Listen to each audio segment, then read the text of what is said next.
This podcast is a member of the Red 5 Network. For more Red 5 Network podcasts and content creators, visit bio.link/Red5. Hello, everyone, and welcome to War of the Stars, a Star Wars podcast. Come to you, as always, from deep within the Outer Rim, far beyond the watchful eyes of the Galactic Empire. My name is John Mark Tolley, and joining me, as always, is my co-host, Garrett K. Jones, the one and only. One and only, yep. And Garrett, we have a really cool panel today. We are joined, first of all, he is a writer and contributor for StarWarsNews.net. He is the founder, CEO, I don't know what you call him, of 1138 Productions. Yeah. And he is also the host of the Star Wars Canon podcast, and more importantly, a former co-host right here at War of the Stars. That's right. Ladies and gentlemen, Mr. Brian Miller. What's going on, everybody? Not too much. Also joining us, a former person who was on the show a couple of years ago, I believe, a year or so ago. He is one of the hosts of Legal Geeks, Force Chatter, and the Joints of Geek staff. I believe that's all you put down there. Mr. Thomas Harper. Good to see y'all. It's been a minute. I know, right? Last time you were on was our Trial of Darth Vader. That's true. That was a lot of fun. That was his appeal is still pending. You know, it is a heck of a thing. Can we do a Trial of Jar Jar Binks episode at some point? I'd defend him. Let's go. Yeah. Please have me on for that episode. Oh, yes. Please. Well, we have these gentlemen all because we've been kind of advertising this for a while, talking about this. These two gentlemen are served in our U.S. military, and we're going to be, and first of all, thank you both for your service. Absolutely. But we're going to be talking about Star Wars from the view of people who actually serve, because, well, part of Star Wars is war. It's in the name. You know, that's a big, yeah. So before we get started, why don't you both give just a brief overview of your service, where you served, how long, anything like that. Thomas, why don't you start? Yeah, so I've been in spite of the beard, I have to shave this off at the end of the month. I am still in uniform, at least in a part-time capacity as an Army reservist.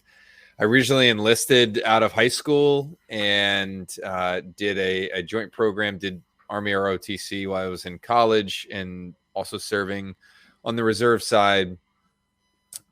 Commissioned as an officer, as a lieutenant when I graduated college, and then they let me go to law school, came on to active duty right after that as a JAG officer.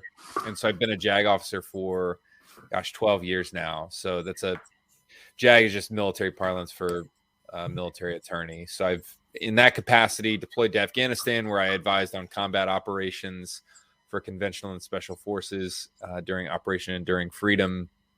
I've been a military prosecutor, military defense attorney, which I'm still serving in a very senior role there, handling complex cases. So I've done, like 36 or more courts martial and God knows how many other hearings and other stuff at different levels. I've almost batted for the cycle in terms of number of jobs that you can do, but my two focus areas have been criminal law and what the military calls operational law, what the rest of us know as the law of armed conflict or the laws of war.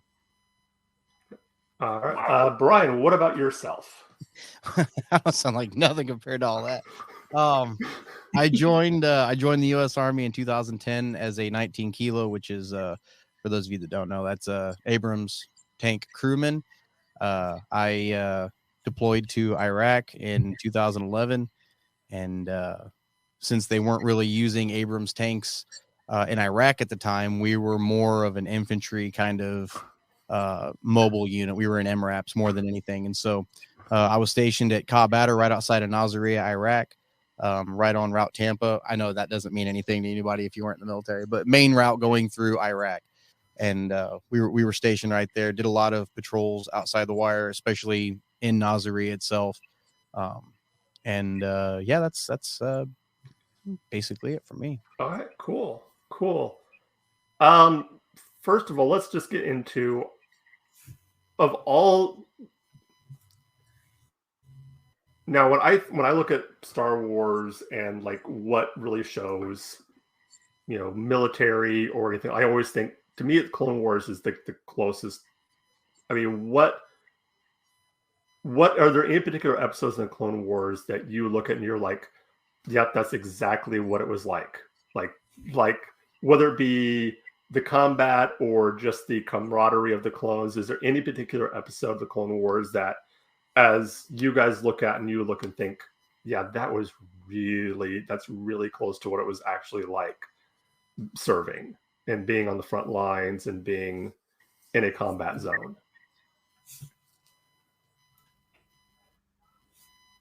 Waiting to see who goes first. I'll Brian, you say can take this. the lead. I'll say this. With Clone Wars, there were a few arcs, kind of the Onderon stuff with Saw Gerrera and kind of Anakin training, Saw's troops and stuff like that. I mean, that was a little similar to kind of what we did while we were in Iraq. But the closest thing was actually not Clone Wars at all. It was Andor. Or not Andor. I'm sorry, not Andor. Rogue One. Yeah. And when they're on Jeddah and you see the stormtroopers rolling through in their tanks and you see, them getting ambushed by citizens and stuff like that. And it's, you don't know, they couldn't tell who was the enemy and who wasn't because everybody looked the same, and it's like, that was probably the closest thing that I've seen in Star Wars personally. I mean, that's just me personally. But it was one of those things where I ended up turning to my wife and was like, crap, were we the bad guys? Like, you know what I mean? Like, it's enough to make you really think about it, Yeah. I think of two moments that aren't directly combat related, but one would be, again, from The Mandalorian, season 1, or it might have been the very beginning of season 2, the 2 biker scout troopers that are just sitting around. Yes. Oh yeah, that was the end of season 1. Not sure what's going on. Nobody's telling them nothing, but they've got Grogu, and they're just like, "You want to piss off Moff Gideon?" And then they just start shooting at stuff and punching the baby. I mean, it's just not the baby punching so much, but that's military life. If you think that the military is all about like kicking in doors and blowing stuff up, you're talking about like 2% of the experience. 98% of it's encapsulated in that scene. And then with Clone Wars, I really gravitate on a similar note to Rookies from the first season, where you've got the group there. Again, not so much about the actual ambush and the actual fighting itself, but just the environment that they set up. I mean, it was that was the episode that sold me on the Clone Wars, and that was like 6 episodes in. Yeah. So you get a great look at what young, inexperienced soldiers are doing. They're not sure. I mean, they have a mission generally, but they're they feel separate from the larger conflict and whatnot, and all that changes on a dime. And what that episode does exceptionally well, I think, is show really when the meat grinder starts, it's about the person next to you. It's not the Republic and all these like patriotic and like bigger mission things. Like, that's all well and good, but in those moments, it's Echo looking out for Heavy looking out for Fives, and on down the line. And it was just really powerful. I don't know whether the writers sort of knew what they were capturing, but that's sort of the essence of it. I mean, mostly biker scout troopers, though. How realistic is that of the people in like your unit or whatever giving each other nicknames like that? Yeah. Oh yeah, and you never like your nickname. Never. Like it. Yeah. If you like your nickname, that probably means that people don't like you, and you don't know what your real nickname is. Yeah. Yeah. Yeah. Where I live, I'm really close to that Lemoore Naval Air Station, and I've had some friends who were officers and on the base, whether they were flight line officers or they were actually squadron commanders or whatever. But they were telling me that the nicknames that they get, as far as like call signs and all that, are based on, sometimes the worst parts of their personality. Mm-hmm. Yep. Yeah, I've heard that before, not to cross streams, but I've heard that was the one thing that Top Gun got wrong, was the call signs, that no pilot gets their call. No pilot chooses their call sign. It's Yeah. Yeah. Well, they did in the sequel. You get Hangman, and they make it clear that name was given to him because he leaves you hanging when you need him. But Yeah. but yeah, you're right. It's all like it's typical. I mean, not a pilot, and I've not been an aviator, but that community is around like highlighting a really unfortunate moment or aspect, and then tagging you with that, and then you wear it as a point of pride. Yeah. And I think that kind of blends over into my next thing I wanted to talk about, which is the look at how especially the clone troopers looked at the droids, as, and bringing in kind of real history of, and I'm trying to figure out how to kind of word this, is where the clones were able to kind of look at them, as less than human, because they were less than human. These were literally robots they were fighting. And, you see this throughout history where it kind of bleeds in, where the soldiers have to kind of look at their opponents in that same, and a lot of times in that same light, because if you start looking at them as, people, not to be, I don't even know what the word is, but then it might make it harder to, when you actually have to, especially if you're going to be in hand-to-hand combat, if you look at that person across from you, and think about the fact like, oh, this person might have a family, they might have a child, then it makes that a lot harder to do what you need to do. So is that something that, as a person that was in combat, that you even think about? Do you ever think about the enemy? Do you ever think about your opponent? Or is it just, that's the person, that's my enemy, I can't think about that? I don't know if that came across right, but it can depend on the situation. If, for example, if you start taking fire and it's you or them, it's there's something that switches in your brain, and it's hard to kind of articulate to people who've never experienced it, but there's something that clicks in your brain where you kind of go from, like what you were talking about, that's a person, they have a family or whatnot, and you go to a survival instinct, your adrenaline kicks in, and you just, you can get tunnel vision, and just, you just, I do think time flies by, you have no sense of anything, and you do what you have to do to get home. And do you think that's where some of the, like, throughout, like in the Clone Wars, they always refer to the droids as clankers? Do you think that's where throughout history some of the nicknames that the enemies have, enemy forces have, Germans being called Jerrys or Krauts, Japanese being called, Japs, what they were called, whatever, different things, is by calling these nicknames, you kind of, in a sense, slightly dehumanize them, and you can kind of look at them as like, oh, these aren't Japanese people, these are, whatever, these aren't, just Vietnamese, insert racial epithet here. Do you think that sometimes throughout history, soldiers have kind of done that as a way to kind of, I don't want to say excuse it, but just kind of their mind think like, Yeah, I think to some extent you lump them together. It's so what you're talking about is like a human killing another human, right? That's a pretty, like, we're not built to do that, right? like psychologically, like, we are capable of it, obviously, but what soldiers are asked to do in combat is not like a normal thing, right? So I think your brain sort of naturally does things as a means of self-protection, like self-preservation.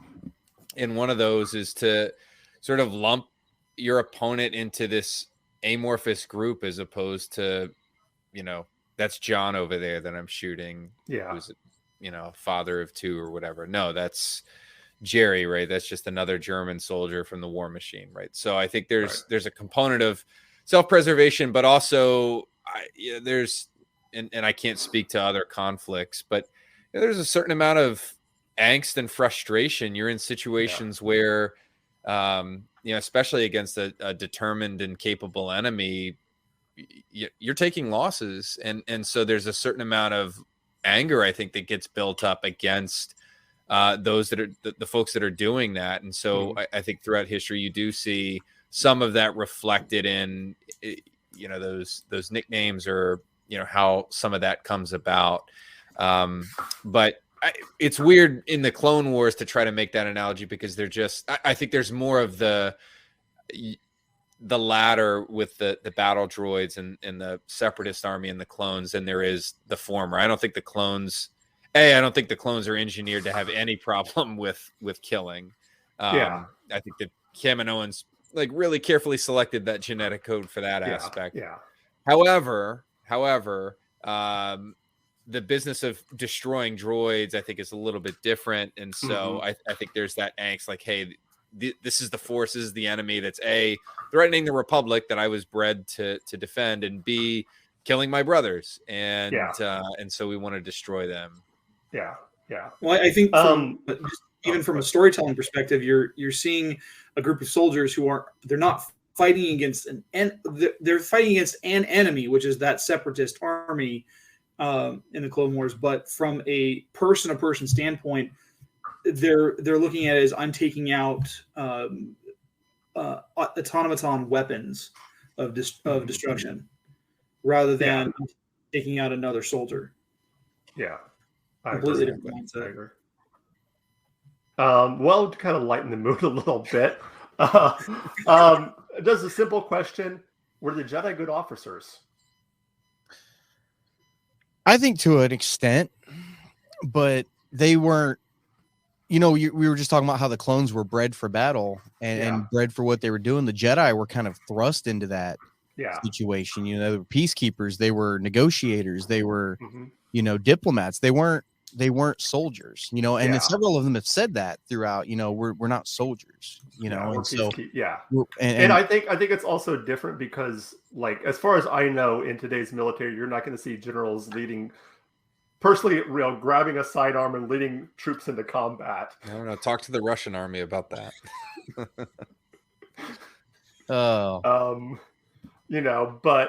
But still, I mean, we get such a limited view of it, considering how many Jedi there were. We get Anakin and Obi Wan, and then maybe a couple with Kit Fisto and Plo Koon and Luminara, and of course, the writers are always going to try to make, unless there's a lesson to be learned, the writers are always going to make the Jedi try to be as good as possible. So there's always that. But then you get the flip side of that coin with Pom Krell, and he was just the worst. That guy, I've never wanted to hate a Jedi more. And I'm like, okay, I get why the clone troopers want to turn on them. Yeah.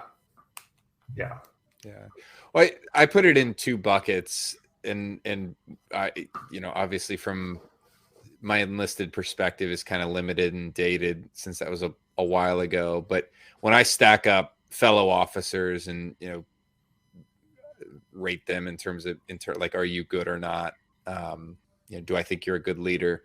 I sort of look at it from two buckets. Are you a good leader in general, meaning your relationship and how you treat those that are subordinate to you, those that you're in command of or in charge of?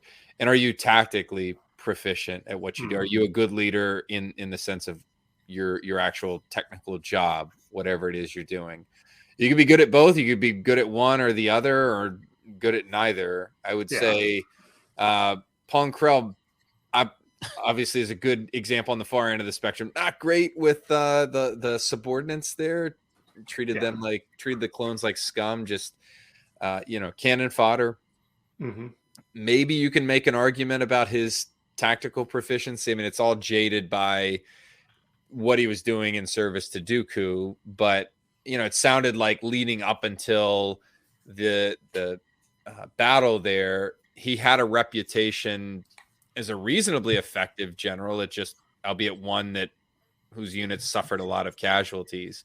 And so you can stack that however you want it in terms of your judge of his effectiveness. On the other end, you have somebody like Kenobi, and there's I'm trying to think of the episode name. It's the second invasion of Geonosis, the second battle of Geonosis. And so you get this the first episode in the arc is the literal invasion. Kenobi's leading a landing force, and they take heavy fire, and they end up in this situation where they've got just sort of this mishmash of vehicles, gunships, and ATTEs that are forming this perimeter, and they're holding out for reinforcements. And you see this side of Kenobi there as he's tending to the wounded, as he's looking after his troops. That's really emblematic of a good leader, somebody that is selfless, somebody that is looking out for those that he's responsible for and feels that sort of connection and that bond to those folks. It would have been easy for him to just, hide behind some armor and take cover and just issue orders out to to folks that are in harm's way. Mm-hmm. But he didn't do that. And he put them first and exposed himself to danger. I mean, to the point where Yoda was very concerned that his life may be in danger there. And then simultaneously, he's also a pretty effective combat leader. We see him pull off some cunning moves throughout different episodes. His troops certainly trust him. Cody certainly trusts him to make the right call. I would argue that that trust is on display in Revenge of the Sith when they go to battle on Utapau. Cody knows that Kenobi's going to take care of his aspect, and they're sort of co-equals in this sense. In a sense, I looked at that. Brian, you'll relate to this, as sort of the sergeant major, battalion or brigade commander type relationship, where they're interlocking puzzle pieces. It's not Kenobi's up here and Cody's down here. So those are good opposite ends of the spectrum for me. Right. Kenobi also committed war crimes. That's true. He feigning surrender, and he's like, I surrender. And then he has the table. He's like, we need refreshments. That's a war crime. Don't worry about perfidy. That little guy. Just saying. Well, I mean, let's be honest. This is the same group that had 14-year-old kids as officers. That little guy, don't worry about that one. You're not wrong. Yeah. Technically, let's not forget. Technically, Ahsoka was a commander in the Army of the Republic. Oh yeah, true. Good old Snips. You brought up Krell a while ago and how he treated the clones and everything. And when you really step back and look at it, though, he didn't look at the clones any differently than the clones look at the droids. Yeah, they're just autonomous.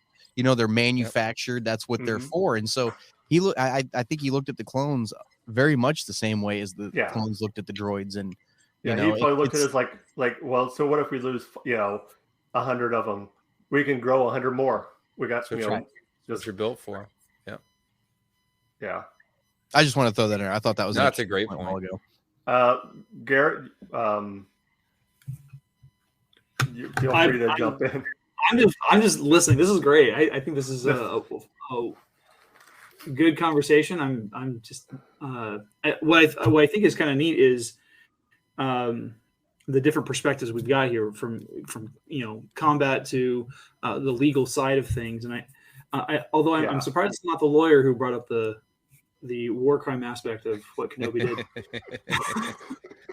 The first time I watched that episode and he floats the table over and he's like, I surrender. And I'm like in a parallel universe, Brian.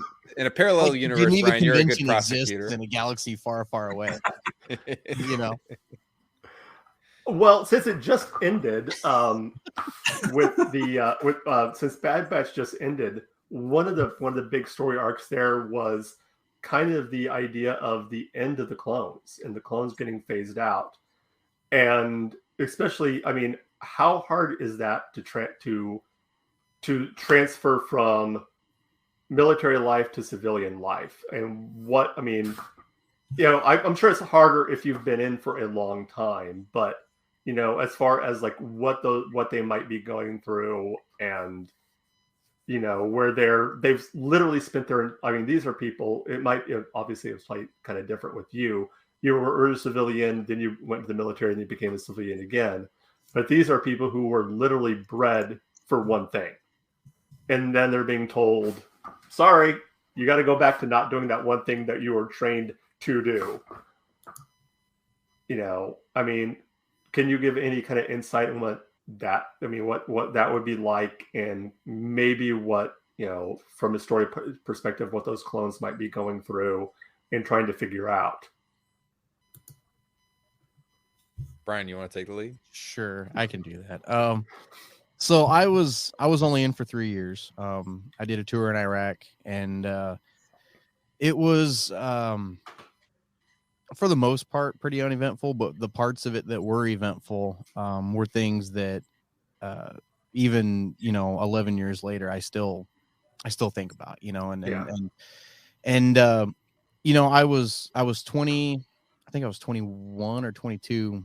No, I was 20. Yeah, I was 22 when I went in, and like I said, I only did 3 years, and actually deployed on my 23rd birthday. So happy birthday to me. And so coming home and getting out and trying to, I mean, I wasn't home from deployment very long before I got out, and it was still very fresh in my mind. I'd only been home like 6 months, and I had lost my dad like right before I got out, and so he wasn't there, and so it's a little bit of a personal situation. It's a little unique for me, but my dad wasn't there, and so when I came home, it was tough. I had a lot of problems personally, and it's things that took me several years to get over, and it took my wife to help me to get through all a lot of it. I met her while I was in the middle of going through all of it, and she stuck by me. God bless her. And she dealt with me and the problems that I was dealing with. And so there's definitely a transition period there, and it's easier for some than it is others. Yeah. It's kind of depending on who you are and kind of what your story is and what you've been through and what you've seen. And, some people, it doesn't phase them one bit, and it's just, and there's nothing wrong with that. There's nothing wrong with them. They're not bad people for that stuff, not, that kind of stuff not bothering them.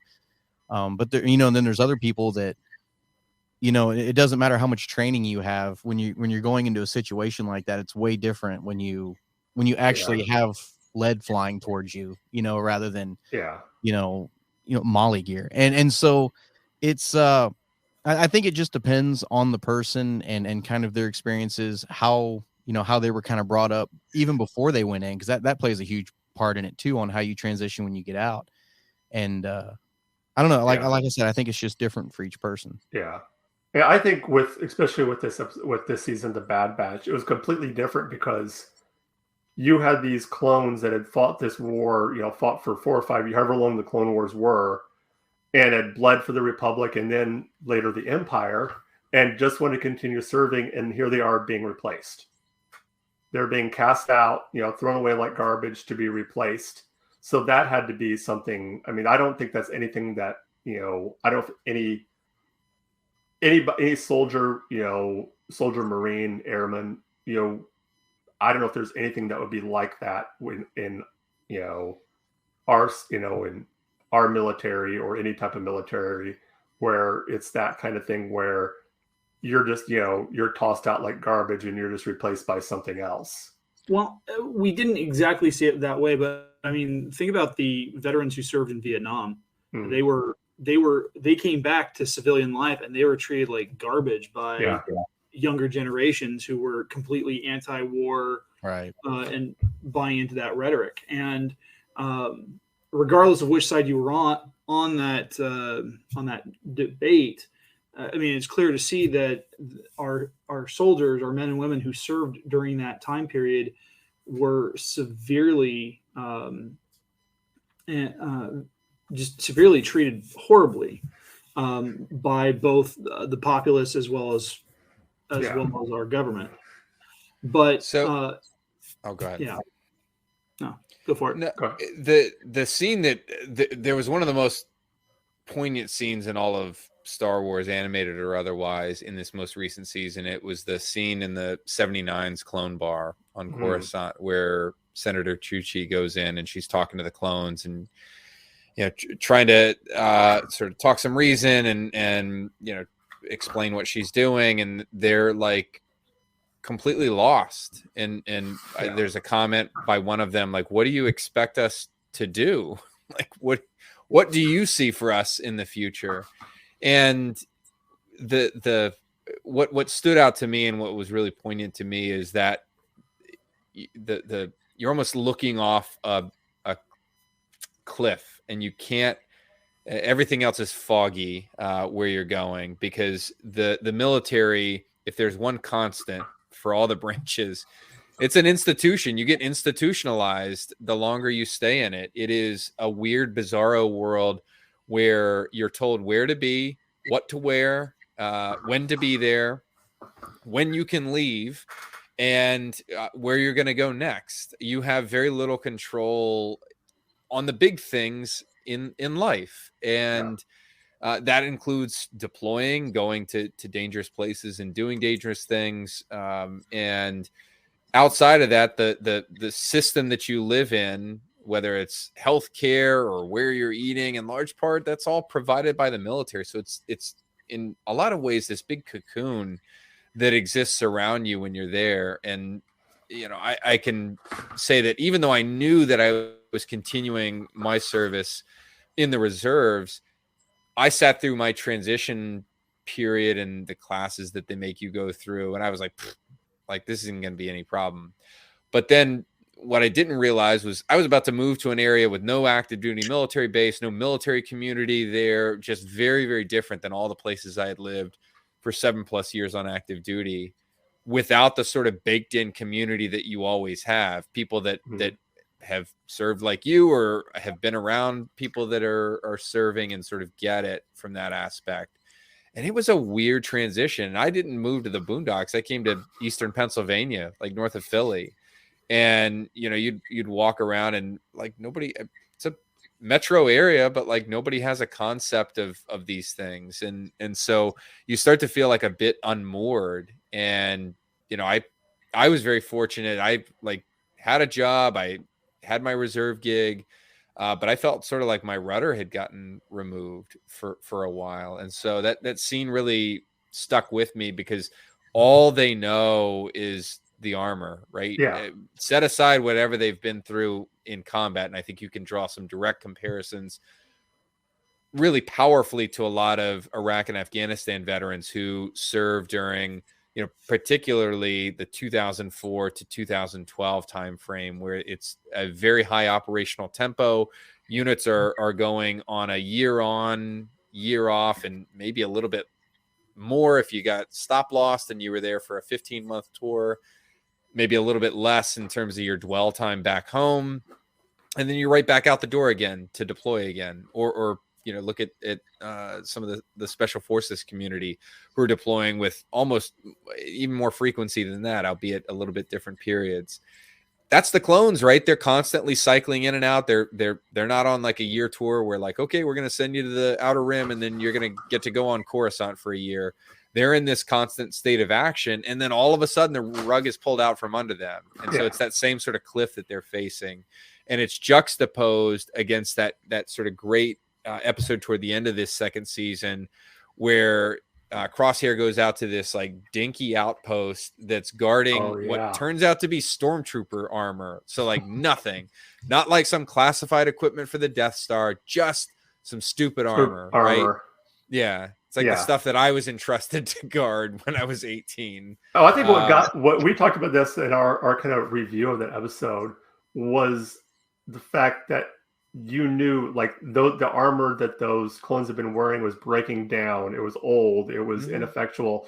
And to know that armor might have saved the life of those of the clones that were there, and to know that you're protecting this, knowing that we could have used that armor. We could have used that equipment. It's a great example because they didn't know what it was. They just knew that they had a mission and that they were assigned to it. And so it's that same sort of mentality where it's like, well, I've been ordered to do this. Like I'm going to give my last full measure if I need to do this. And it's only at the end that they realize it's, they're guarding the equipment that's literally going to well, that's arm the actually folks that replace a them. great segue to my next topic, which is those four words: good soldiers follow orders.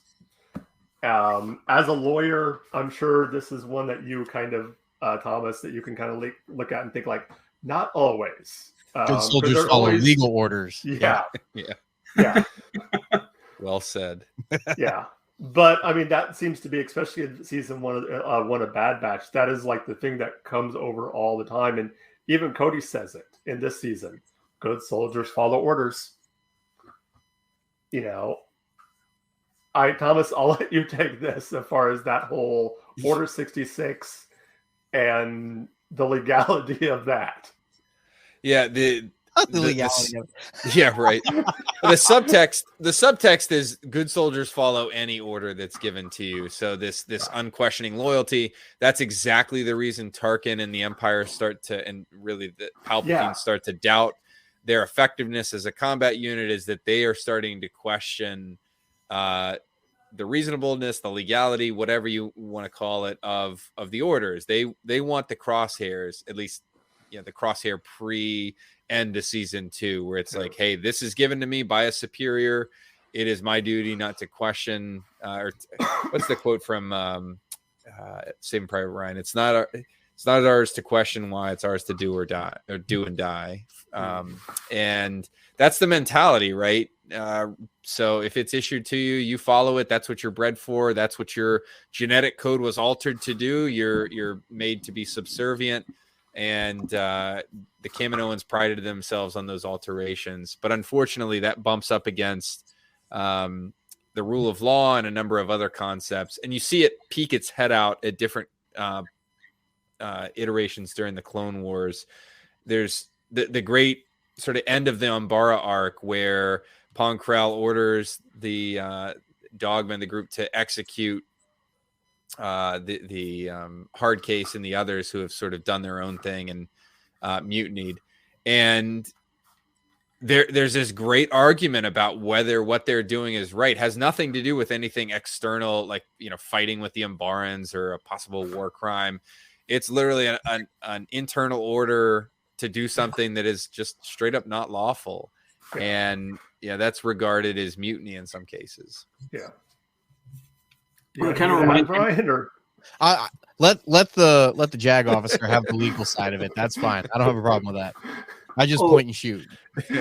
Good order. Good soldiers follow orders. That's what Thomas was talking about, though. Kind of reminds me, jumping franchises over to Halo, for example. You got the character of Master Chief, who has been raised from age 6 with this indoctrination.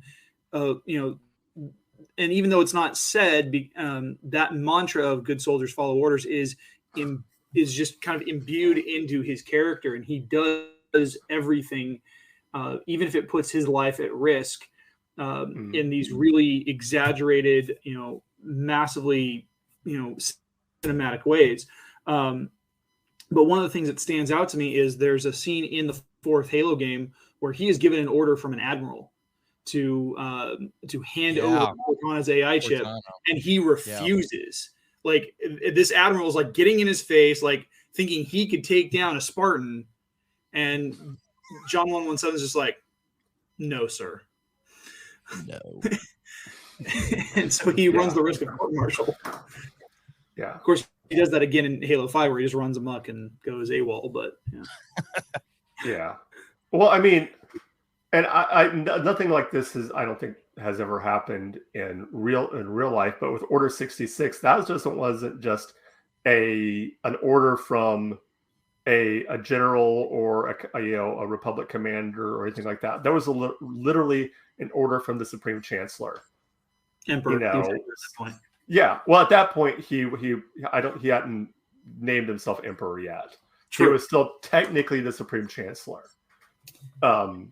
So, I don't know what the legal issues of when you get an order from literally the commander in chief.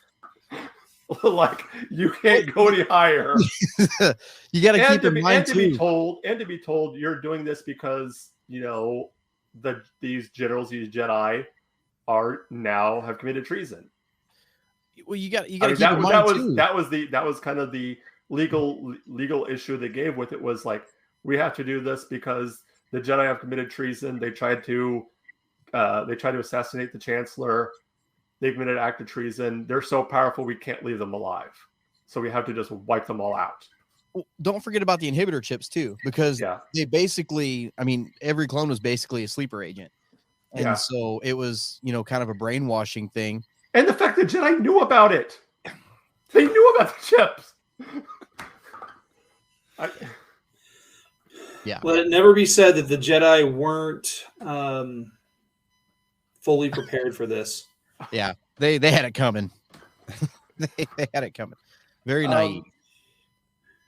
Now let's kind of look. I want to kind of switch views a little bit and talk about the, you know, moving out of the Clone Wars into the Galactic Civil War, and from the view of an Imperial soldiers fighting a rebellion, fighting against a guerrilla type of combat, and what that is like, as far, you know, if you're just a, you know, Imperial soldier on some world fighting a bunch of rebels, and, you know, the frustration that might lead, you know, never knowing who your enemy is, never knowing where he might strike, you know, and how, I'm sure, you know, as some, you know, either one of you can kind of take this, and what's cool is, you know, and I hate to use the terms pre-Disney and post-Disney, but in this case, I mean, you kind of have to. Pre-Disney,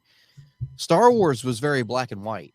Yes. It was the evil Galactic Empire and the heroic Rebel Alliance, and it even said it in the opening crawls, the evil Galactic Empire, you know. And so now, you know, we've got, as we get more and more material, you know, canon material, novels, movies, you know, like Rogue One and you know, and things like that. They've really delved into this gray area between the two. They've really humanized the Empire a lot. Well, one of my favorite scenes in Mando, I believe season 2, is with Bill Burr's character, where they're trying to sneak into the Imperial base, and they're being chased by the rebels, and then the TIE fighter comes in and takes out and as they're going in, you know, they're driving the big trucks or whatever, and they're going into the base, and you see the Imperial stormtroopers cheering them, and they're like looking like, wait, we're the heroes. That's like, you're looking at the Empire from a completely different view of, you know, these are just guys. Yeah. You know, there's been a lot of really good fan films that have tried to look at it from the Imperial point of view. One of my favorites is, it shows, I think it's like 4 stormtroopers, and they're getting ready to land on Jeddah. No, not Jeddah, on Jakku. It's the beginning of the Battle of Jakku, and they're all talking about why they served. And, you know, one person was like, you know, I'm here because it pays good. You know, I'm here, you know, I need a paycheck. You know, others were, one guy was drafted. You know, another one was, you know, he all was all for the Empire. And the third one, he just looked and says, my brother was on the second Death Star. Yeah. Yeah, that's the thing. That's the thing. And, you know, they've really humanized them. And on the flip side, they've also shown a very much darker side of the Rebel Alliance. Look at Rogue One. You know, they were going to assassinate, you know, and Andor even said, you know, we've done things we're not proud of, assassinations and stuff like that. Yeah. So they've really shown this gray area and humanized both sides to a degree. We said it last week. I'll say it again.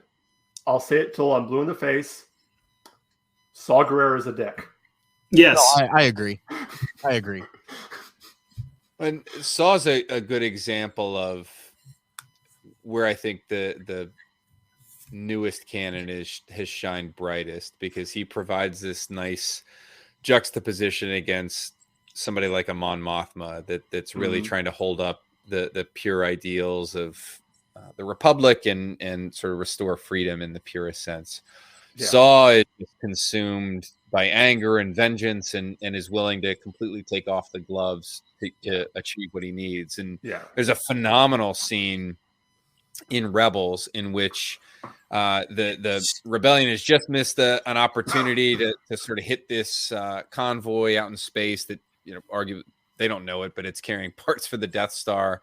And Saw confront his giant hologram of him confronts Mon Mothma on Yavin, and he's like, you're not doing what you need to do. Effectively, with you, the rebellion is not going to win. And then she, like, her angriest outburst that I've ever seen on screen, she accuses him of killing civilians and doing all of these unlawful things, and it just completely undermines the cause. It is no better than the Empire. I think that's a phenomenal connection point to Andor and what it's done, because you like 3 episodes in, the sort of culminating episode of the Aldhani mission, where they take the sort of base administrator hostage in front of his family, and he ends up dying. And this is all playing out before Cassian's eyes as stuff goes sideways. He's just trying to survive, but you see the just abject desperation. And so I love that gray area, but I also love how, at least in Andor, you see some teeth put in the Empire, that just how dangerous they were. And you start to see at least some of the justification or how people like Saw could get to the sort of mindset that they entered into. Yeah. Definitely. Well, one of the things I think is really kind of interesting, especially going back to the original trilogy, is, and this, again, coming from a writing perspective, is the use of warfare within Star Wars. Because, really, most of it is all these little skirmishes on board where it's person to person on board the Death Star. But then you get to the Battle of Yavin, and it's more your traditional ship-to-ship combat, where you have basically 2 air forces going dogfights. In the dogfighting. I thought that was really cool. Well, famously, Lucas used actual footage from World War II dogfights to kind of piece together how that would look. But then you look at the Battle of Hoth, for example, and while you do have air support coming in, especially from the Rebel side of things with the snowspeeders, you have essentially trench warfare going on, which feels very World War I in its design, where you have these massive tanks coming towards the trench, and the rebels are just trying to use the natural landscape to their advantage. And then you get to Return of the Jedi, and you have, again, the traditional dogfighting and the naval combat going on, while there is actual guerrilla warfare taking place on Endor. And it is and the fact that it bounces back and forth, it was kind of interesting, because like as a kid, I remember watching Return of the Jedi and the scene where the Ewok gets taken down. The one Ewok. The one Ewok. We got him. It's their air support is gone. The thing that popped into my mind is, wow, there are people who are involved in this that you would hope don't get hurt. And there are people who are going to be caught in the crossfire, like we saw on Jeddah with the the attacks going on in Jeddah City right before Saw and his forces take Jyn Erso. But there are people who get caught in the crossfire, and they're just there. They're trying to live their lives, and stuff is happening around them. Yeah. Going back a little bit to view through the Imperial, one of my, even though it's it's hit or miss, some people like it, some people don't, but one of my favorite scenes in Solo is when Han is on that planet as an Imperial soldier, and just for one, I like the fact that they showed Imperial soldiers that weren't stormtroopers, like you didn't, like in the original trilogy, you didn't. If you saw a person without a stormtrooper, helmet on, without stormtrooper armor, he was probably an officer. But these were just, for the expression, grunts in the mud troopers. Yeah, no armor, no helmet, just out there. but I really like that. And like you said before, Rogue One is. I've said this before. Rogue One is probably not only one of my favorite Star Wars movies. It's one of my favorite war movies. Just a great, great movie overall. So. No, I agree. leaving- I agree. Rogue One is. I don't want to talk about sequel films. So like Rogue One is like the best film Disney's come out with so far. I mean, that's like gold standard as far as I'm concerned. And and it was the one that they took the biggest risk on with it not being connected to anything else. And so when they told us that it was going to be a gritty, boots on the ground kind of war film, I was like, yeah. Ooh. Yeah, was it what one of the selling points they were putting war in Star Wars? Yeah, it was basically Star Wars saving Private Ryan, and Private Ryan was the Death Star plans. And so I was like, oh yeah, heck yeah, I'm game for that, and even from not even just the films, but the novels too. When we got the first Battlefront novel, Twilight Company, that was really cool. It had a slow start, but man, it was really good when it finally kicked off. Yeah. And it was a very relatable novel.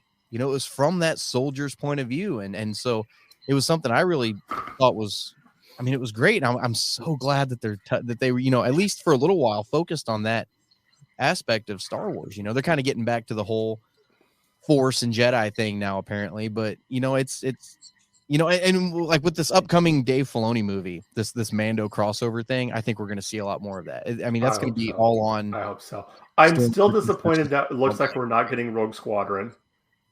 Yeah, that's a bummer. I was really looking because, when I was growing up, I always wanted to go, be a pilot, get in the Air Force. Unfortunately, I tried to enlist, but it was not health reasons. They wouldn't take me. The Marines would. Marines, Marines. The second I got the call, I no longer had hung up from the Air Force recruiter who told me like, sorry, we can't take you because of your heart condition. I no sooner hung up before the phone rang again. It was the Marine saying, "Hey, we heard the Air Force won't take you. We'll take you." Don't worry. Don't worry. We'll make your heart explode. my thought was, I told them no, but my first thought was like, I have friends who are Marines. Yeah. No. I love them, but no. What's funny is I wanted to join the Navy first, and so I would talk to a Navy recruiter and went through a lot of the process. And then he was like, I'll let you know when you're supposed to be going to MEPS. And I was like, all right, cool. And then like 4 months went by and I never heard from him. And so I was like, okay, am I going or not? So I went to the Army recruiter and I enlisted with him. He sent me to MEPS. I swore in. And then 2 days later, the Navy recruiter calls me and he's like, hey, you ready to go? And I'm like, oh, well, you know what? I'm in the Army. Sorry. Hashtag sorry, not sorry. With me, I was going to go into the Navy too. This was right out of high school. I was still in high school as my senior year. I'm talking to a recruiter. He's at my house. We're talking to him. I was talking to a teacher who was a submariner in the Navy, and he told me right away, he's like, "Don't believe a word they say. They will lie out their teeth." Accurate. But I just had to do like you said, do my reps. Take the oath, everything like that. Mm-hmm. And I looked at him. I'm like, now once I do this, that's it, right? He's like, yep, that's it. He's like, there's no backing out. There's no backing out. And I started thinking about like, I could handle being on an aircraft carrier. I could, I don't know if I could handle being on like a little destroyer for 6 months at a time. Crammed in. I'm like, I'm not that claustrophobic, but like, oh. So I backed out. But the Air Force, I was ready to go. I was just, I'd done the ASVAB. I picked what I wanted to do. Was ready to go, and then he got the call like, yeah, sorry, we can't take him. Like, oh. And I was just at the cutoff age too for the Air Force. Oh, I was like 28. I was 28 at the time, and I was just at that cutoff age. I'm just like, oh, well. I did not sign up for the military. My grandfather was military. My dad thankfully dodged. Well, he didn't intentionally dodge the draft for Vietnam. They changed the drafting requirements, and so it kind of reset the schedule. And so since his birthday is in October, he got kind of a pass on that, which is nice because he probably would have gotten shot or blown up. But I had a couple of friends who joined up. One went Army, one tried to go Marines, and his recruiter told him he'd be completely fine going through basic with asthma. Had 2 asthma attacks during the first week or so of basic. They discharged him, and his entire goal was to become a recon sniper. And I'm like, no. Sorry, buddy. The other guy, the other friend of mine, he didn't go right into the military right away after high school. He signed up about 6 or 7 months after graduation because his dad, who was Navy, active duty, kicked him out of the house, said, "Nah, you can't live here anymore." No reason. And he really had no other place to go. So he signed up, and he signed up for the Army because it was a big middle finger to his dad. He got put together with he was attached to the Bradleys out of Fort Lewis, and did serve a tour in Iraq. And it was like right before he would have been done. So he re-upped for like 11 months because he was supposed to do a year over there. And they would have sent him right home after like the first 2 months. And so he did that. So he eventually made rank of sergeant or something like that. But going back to talking about, afterwards and how to reconnect as a civilian, he struggled with it. And really heavily too. And I don't know where he's at now. We've lost touch. But I mean, I looked at what happened with my grandfather, because my grandfather was Army, served in World War II from 1943 to 1945, and he was up in northern Italy. And while he wasn't part of anything with like D-Day or anything like that, thankfully, he did see some combat in the Alps, and what he saw stuck with him. And so coming back after his time in the military, that stuck with him. And having to readjust to civilian life, and he turned to the bottle pretty quickly, and it created some issues for him later on. But well, I'm just speaking of that, kind of going to my family, even my wife's family. My grandpa was also fought in World War II. He worked for the railroad. So he went in 1944 and in France, was originally England, and then went over to France after D-Day. But he drove a troop transport train, driving ferrying, moving troops and material back and forth through France. And he didn't talk about his experience until like near the end of his life. But then you have my wife's grandpa, who was in the Navy during the war. He served from 41 to 45. He lied about his age to get in. He was 16 when he went in, lied about his age, served on a minesweeper. And he would talk about it all the time. I mean, all the time. He'd always tell the story about being chased by a Japanese destroyer in the Philippines. And he said he would talk about, that it was getting on him. They're just out of range, just trying to keep out of range. And they just looked over the horizon and they see a battleship coming over the horizon, and the guns start going off at the Japanese destroyer. And it was the Missouri coming over the horizon at them. And but even there was things he wouldn't talk about. Like he was one of the first cleanup crew in Hiroshima. So he was in Hiroshima after the bomb. And, he said, again, he talked about like what you said earlier on, not knowing who your enemy was. The war was over, but there were still Japanese that were trying to fight. He talks about seeing someone have to kill a woman with her kids because the woman had bombs on her, and they were trying to kill the American soldiers, and that kind of thing like that. But which goes back to guerrilla warfare and that type of people who will do anything. I think the best line I ever heard in a movie, and I can't remember what the movie was, but they're talking about Vietnam, and they're in a bar, and someone makes a comment about the Viet Cong, and he's like, about the fact that how can we not defeat these guys? They're shooting bows and arrows at helicopters, and he said, "How do you defeat an enemy that's willing to shoot bow and arrows at a helicopter?" Like that is the limit they're willing. That's as far as they're willing to go. They're willing to do anything that they'll shoot bow and arrows at. They'll just throw anything they can because they're willing to give their life and give everything to this cause. But I can't stand U.S. Army movies now, like Black Hawk Down. yeah, I see them with the 50 cal on top of the Humvee, and it's like, bah, bah, bah, bah, bah, bah, bah. It's like, no, your headspace and timing is so bad on that 50 cal. Like, what the hell?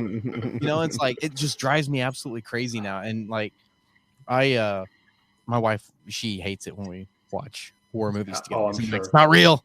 That's not how it sure. happens. Like, what the heck, sure. man? That's glorified, and then we went and saw American Sniper, and it was like, that's about as close as you're gonna get. Like, yeah. So and it's like, I can't stand war movies now. It's just being in the Army ruined them for me. Yeah. But I do like Star Wars one. Star Wars is fine. Yeah. Star Wars is fine. Yeah. But like, part of that is because you guys have that burden of knowledge. I mean, think about doctors watching, medical dramas, Grey's Anatomy, or lawyers watching legal dramas. I mean, my dad's an attorney, and he actually, I mean, he'll watch the occasional legal drama, but for the most part, he turns it off because things are happening way faster than they normally would with the court system, and accurate. Or police officers watching cop shows. None of it makes sense. Yeah. Well, we're coming down to our time, so we will start to wrap things up here. First of all, once again, I want to thank you guys for being on. If everyone out there, if this is your first time watching War of the Stars, thank you. Please come back. But with that being said, Brian, why don't you tell the people out there where they can find you at? So you guys can find me in a number of places. You guys can find me on the YouTube channel for StarWarsNewsNet.com. I do the weekly roundup videos now, talk about the biggest news stories from the website and kind of put them all together with a nice little bow. We also do Star Wars Newsnet Live once a week, where we talk about the newest TV episodes or anything like that. This coming one, we're probably going to be talking a lot about celebration announcements because holy crap. And then I've also got my own show, the Star Wars Canon podcast. You guys can check that out live every Thursday night right here on YouTube. And then later on, if you guys listen on Spotify, Apple Podcast, stuff like that, you can catch it on Saturday night. Mark your calendars if you're interested, though, because I see it seems appropriate for this episode to talk about it. On May 6th, I'm going to be doing a 24-hour live stream. We're going to be playing Jedi Fallen Order, and then we're going to be finishing that up and going into Jedi Survivor for 24 hours. But during the live stream, we're going to be raising money for awareness and prevention of veteran suicide. And so, and the way we're doing that is I've got behind me, I've got a whole bunch of hardback Star Wars books that I've collected over the years. I went to a digital collection. So I want to see these books go to people who are going to appreciate them and love them. If you've got a Holy Grail hardback that you're missing or whatever, if you donate during the stream over a certain amount, I'll send you whichever hardback book you want as a thank you for your donation. And every penny of that is going to go towards raising awareness for veteran suicide. So awesome. That's on May 6th from 7 p.m. to 7 p.m. Awesome. Thomas, what about you? Where can people find you at? Normally, you can find me on Twitter at Thomas L. Harper in the name. It's very creative, and I appreciate your applause for my creativity. I'm normally just screaming about Y-Wings over there, so that's good. We've been doing a weekly recap of legal issues in The Mandalorian, everything from child endangerment of Grogu to... Yes, that sounds so awesome. Yeah, mercenary. Whether these Mandalorians are actually mercenaries under the law, like they claim to be, all sorts of stuff. So we do that Tuesday nights. We'll go live at 9:30 Eastern time. So that's fun. You can find that over at the Legal Geeks. And then writing that down. My civilian job with the American Red Cross, I lead a law of war program, and one of the initiatives that we do, our mission is to educate the American public on the laws of war. And we do a lot of pop culture crossovers using movies and TV to help understand the laws of war. May 4th at 8 at night, we're doing 8 Eastern, a Star Wars and IHL event, Star Wars and the Law of War. So look out for more. I'll pin a tweet with the information about that. But it's always a lot of fun. I've got a brand new bag of issues to be talking about this year. So that will ring in Star Wars Day with a little legal drama. Nice. Garrett, what about yourself? Well, you guys can find me, as always, on Instagram and Twitter at GKJ_publishing, where I post about my books, which some of them have my own nods to my fandoms, including Star Wars. But it's mostly high fantasy. I also promote my YouTube channel, which is also called GKJ Publishing. Very, very on-brand branding there, where I do a series of top 10 book recommendations, author interviews, creative writing tips, including right now my creative writing tips are all based on world building. Last season, I used the original Star Wars film for the hero's journey. And then this coming up right now, I'm in the middle of my my author awareness April interview marathon. So each week there's a new author that I'm interviewing. But on May the 6th, which is also Free Comic Book Day for those of you who are comic book fans. Is it really? Yes, it is. Why am I doing my stream that day? What is wrong with me? Just send your wife to go get your comic books. So on May the 6th, I actually have Will coming on my show, Darth Tuba. He is actually going to be presenting his top 10 Star Wars book recommendations. And then while that episode is premiering on YouTube, I will actually be down at my local store selling books for Free Comic Book Day. Nice. Yeah. All right. As for us right here, of course, you want to get a hold of us, you can do that through email. That is the best way to get a hold of us. warofthestars1@gmail.com. That is also our Twitter handle. We do a lot of cool stuff over on Twitter, polls, stuff like that, questions, stuff like that. Facebook group, other social medias just search War of the Stars. If you want to support the show, patreon.com/War of the Stars, or you can go to our Spreadshirt shop where you can get this Brian Miller designed shirt. That looks awesome. Nice. It does. I'm going to get one of those. Those are cool. But yes, as I alluded to, Brian is the designer of that. Some really cool designs. Thank you very much. Oh, no worries. For those. What am I missing? Twitter. Oh, we are part, of course, the Red 5 Network. Go to red5network.com for more information on all the shows that are part of the Red 5 Network. Really cool group of guys, bunch of really cool shows on there.